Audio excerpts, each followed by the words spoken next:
Les gars, aujourd'hui on va parler de ce graphique. On a ici un graphique de malade qui nous montre quelque chose d'incroyable qui est en train de se passer on-chain pour le moment pour le Bitcoin. Du coup, on va un peu parler de tout ceci, on va un peu parler des nouvelles qu'on a eues récemment, on va parler du Bitcoin sur le plus court ainsi que le long terme, ainsi que tout ce dont vous devez absolument être au courant sur les marchés des cryptos dès aujourd'hui. Donc bienvenue à tous, je m'appelle Maxime, je vous apporte chaque jour des nouvelles vidéos en français sur les crypto-monnaies en vous apprenant comment vous faire de l'argent sur ce marché. Si vous êtes nouveau sur cette chaîne, alors soyez sûr de vous abonner et d'activer la cloche dès maintenant. Et ceci étant dit, commençons tout de suite ici sur mes niveaux de support et résistance.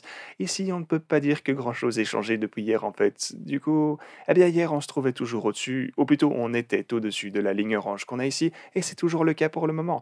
Mais vous pouvez voir qu'on assiste également à un petit retrait de ce côté. Alors qu'on était en train de tenter de s'approcher de cette ligne orange à 45 000 $, eh bien vous voyez qu'on a rencontré de la résistance une fois encore.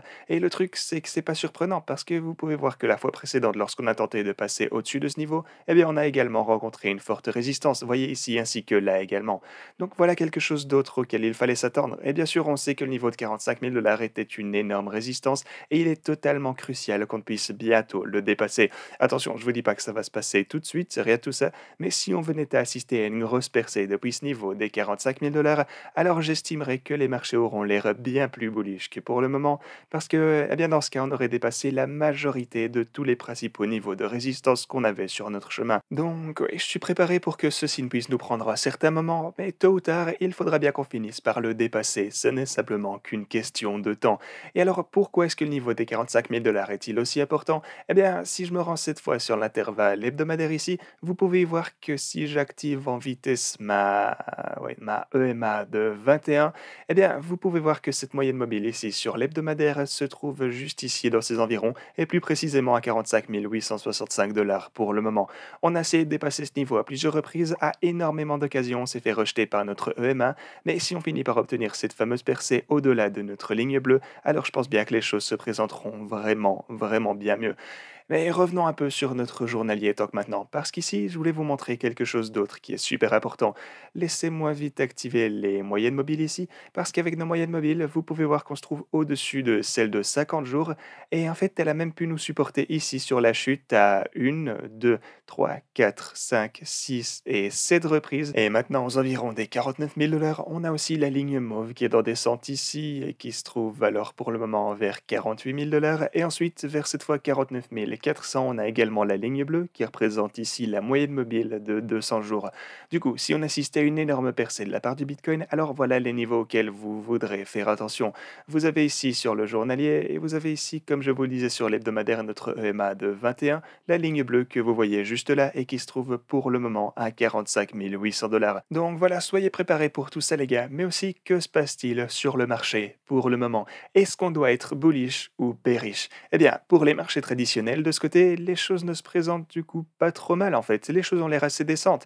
Vous pouvez voir qu'on a eu une belle petite poussée ici, et en ce moment on est en train de se consolider, ce qui généralement, eh bien ce truc a tendance à nous mener à une deuxième poussée d'affilée. Maintenant on a bel et bien notre boîte orange ici en haut, et ça risque d'être une résistance plutôt importante selon moi, et ceci est donc quelque chose qu'il va encore une fois falloir surveiller. Mais à part tout ceci, les choses ne se présentent vraiment pas mal, comme je vous le disais. On se trouve juste en dessous de la boîte orange, il faut simplement qu'on finisse par la dépasser, et on verra bien ensuite si on peut anticiper plus de hausse potentielle pour le Bitcoin grâce à tout ceci. Et les gars, si vous voulez obtenir un bonus de 4530 $, alors n'hésitez pas à utiliser mon lien Bybit ici si vous souhaitez réclamer ce bonus. Et attention, c'est pour les traders expérimentés.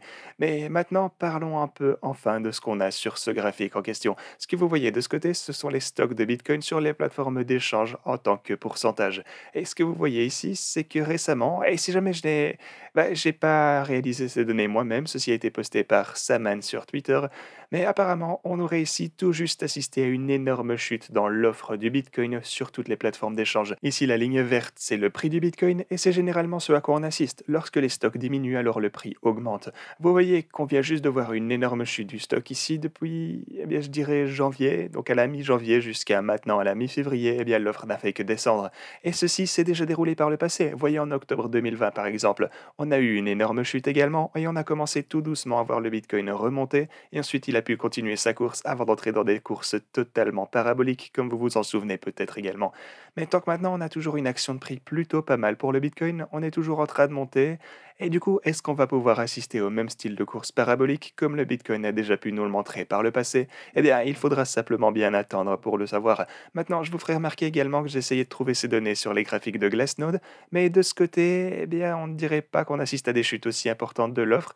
Du coup, je ne suis pas absolument certain des données qui ont été intégrées dans ce graphique en question, mais quoi qu'il en soit, eh bien, j'ai trouvé qu'il était intéressant d'y prêter attention, parce que peu importe de quelles données il s'agit, eh bien, on a eu la même chose qui s'est déroulée ici, et on est en train de voir la même chose pour le moment. Donc quoi que ce soit, eh bien ceci nous a précédemment mené à d'énormes poussées de la part du Bitcoin, du coup peut-être que ça pourrait être le cas à nouveau.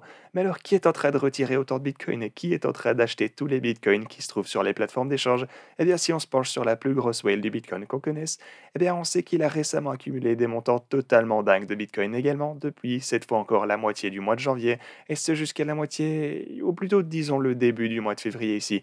Et que faisait le prix du Bitcoin à ce point? Alors, à la moitié du mois de janvier, voyons un peu en prenant le graphique journalier de ce côté. Donc, ok, la mi-janvier se trouvait juste ici, et en gros, c'était vraiment proche de notre fond. Je vous ai déjà parlé de tout ceci par le passé, et à quel point il était intéressant de voir comment cette whale a accumulé autant de bitcoin et chaque jour qui passait, ici à partir de la mi-janvier jusqu'au début du mois suivant, en gros. Et on a déjà vu le même genre de choses précédemment, ainsi que comment ceci nous a bel et bien mené à d'énormes poussées pour le bitcoin. Maintenant, est-ce que cette personne sait quoi que ce soit qu'on ne saurait pas? Eh ben, peut-être, évidemment, mais quoi qu'il en soit, lorsqu'on se penche sur l'intervalle durant lequel il ou elle a majoritairement accumulé du Bitcoin, eh bien, c'était depuis le fond de notre baisse et depuis ce moment, le prix n'a fait presque que de remonter.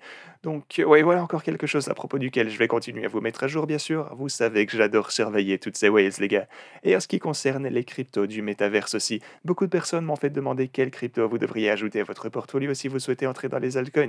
Eh bien, je pense que le métaverse et les NFT, ils n'en sont simplement qu'à leur début. Pas mal de personnes, en fait, comparent tout ceci aux ICO, etc. de 2017 et 2018, et perso, je pense pas du tout que ce soit le cas. Parce qu'en ce moment, avec le métaverse, avec les NFT, etc., vous avez réellement des utilités dans le monde réel. Ils sont totalement utilisés aujourd'hui même. Regardez par exemple le Play to Earn est utilisé aujourd'hui. C'est vraiment pas comme en 2017 lorsque tout le monde commençait à lancer des cryptos pour tout et n'importe quoi.